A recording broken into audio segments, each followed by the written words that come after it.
Rasulullah. Allahumma salli ala Sayyidina Muhammadin wa ala alihi wa sahabatihi ajma'in amma ba'd. Ini terdengar jelas nggak? Kurang jelas ya?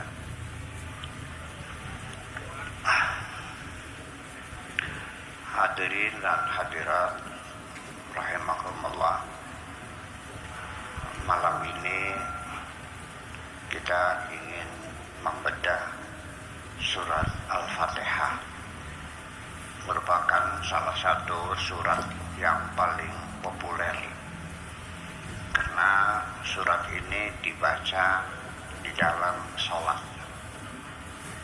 Karena surat Al-Fatihah ini selalu dibaca ketika kita mendoakan teman-teman kita, baik yang sudah meninggal ataupun yang masih hidup.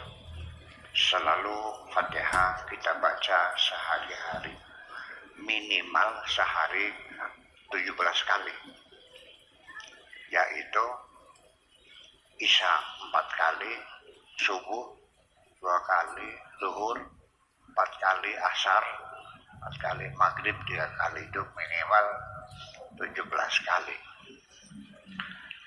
Akan tetapi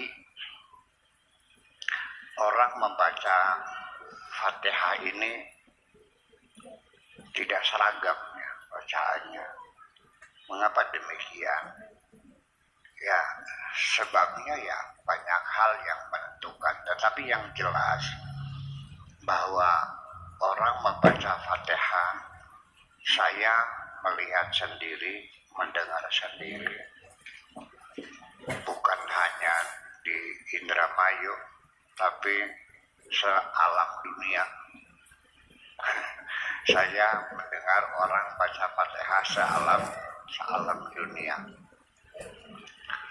Dari cara baca Fatihah yang masih dipengaruhi dengan langgam lokal, yaitu Alhamdulillahirabbil alamin Ar-Rahman Ar-Rahim sampai walak bedolin. Ada yang walak bedolin, ada yang walak bolin, ada yang walak dolin, macam-macam lah. Itu tidak akan kita bahas, itu jelas karena pembawaan ya, langgam masing-masing. Yang ingin saya lihat adalah yang bacaannya yang fasih, makharij hurufnya juga betul semuanya.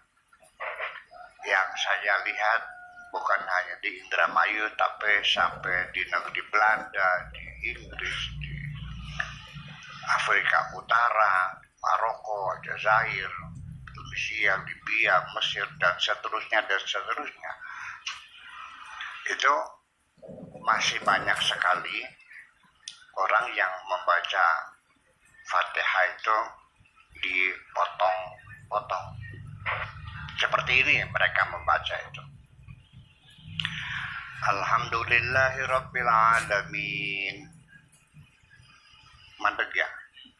Ar-Rahmanir Rahim. Mandeg lagi ya. Maliki yaumiddin. Mandeg lagi ya. Terus iyyaka na'budu wa iyyaka nasta'in. Ihdinas siratal mustaqim. Siratal ladzina an'amta 'alaihim ghairil maghdubi 'alaihim waladdallin. Yang baca dipotong-potong itu di negara-negara Islam, bahkan di pusat Islam sendiri di Mekah ya bacanya begitu. Ya betul nggak? Ya dulu kita waktu masih pakai parabola itu, yang bisa live langsung itu sholat tarawih itu kan. Jadi pasti begitu. Alhamdulillahirabbil alamin, Ar-Rahmanir Rahim, Maliki yaumiddin. Terus begitu waladdallin, amin. Memperhatikan nggak? Di Mekah loh, amin. Padahal yang betul amin. Isim fi'il amar. yang mananya istajib doa anak, kabulkan doa kami. Orang Arabnya sendiri tidak bisa membedakan antara amin dengan amin. Kalau amin itu orang yang dipercaya, seperti julukan kepada Kanjeng Nabi Muhammad al-Amin. Kalau itu amin, isim fi'il amar. Nah, yang jadi pertanyaan adalah kenapa tanda-tanda baca yang di dalam Al-Fatihah kok tidak dihormati? Sesungguhnya masih dipakai enggak ini tanda bacanya? Artinya kita baca Al-Quran itu harus menghormati tanda-tanda baca. Memang iya, tanda baca, harokat, titik, dan sebagainya itu tidak langsung dari Allah, dari langit kepada Kanjeng Nabi. Ya, tetapi karya, hasil karya, pemikiran, ilmu pengetahuan yang berkembang setelah itu.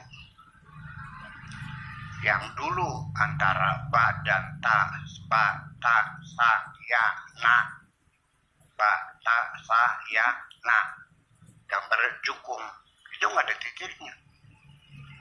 Seperti kita antara dan bisa dibaca dibaca itu bisa dibaca ba, bisa baca ta, nggak ada titiknya. Para ulama setelah itu yang menambah titik-titik itu. Kalau titiknya di bawah jukung dibaca ba. Kalau titiknya 2 di bawah ya.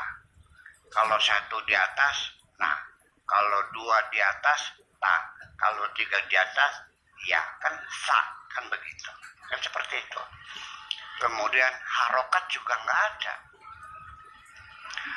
Jadi kalau tidak ada harokatnya, wa ilaihi tarja'un bisa, atau wa ilaihi turja'un bisa, karena nggak ada harokatnya. Nah, menghindari supaya jangan sampai salah baca, para ulama khususnya di bidang ilmu tajwid dan qiraat, mereka menggali, mempelajari, meneliti, memutuskan ya sampai mushaf seperti sekarang kita terima ini, termasuk harokat-harokatnya. Di dalam harokatnya juga terjadi banyak perbedaan. Di dalam Al-Fatihah, Alhamdulillahirabbil alamin arrahmanir rahim maliki yaumiddin, ada maliki yaumiddin. Yang tulisannya mim, lam, dan kaf. Nah, kalau yang dibaca panjang, maliki harokatnya berdiri. Jadi dibacanya maliki sebagai pengganti alif. Nah, kita jangan menulis Al-Fatihah mim, alif, lam, kaf, mad. Nggak boleh, tetap aja mim, lam, kaf, nggak ada alifnya. Tetapi harokatnya yang berdiri. Begitu telitinya mereka itu mentranskripkan Al-Quran supaya menghindari jangan sampai ada salah baca. Jadi artinya tanda-tanda baca itu semestinya dihormati dong. Betul nggak? Nah, tetapi ternyata nggak juga. Tetapi saya tidak menyalahkan, tanda kutip saya tidak menyalahkan, karena saya menghindari diri dari menyalahkan siapapun.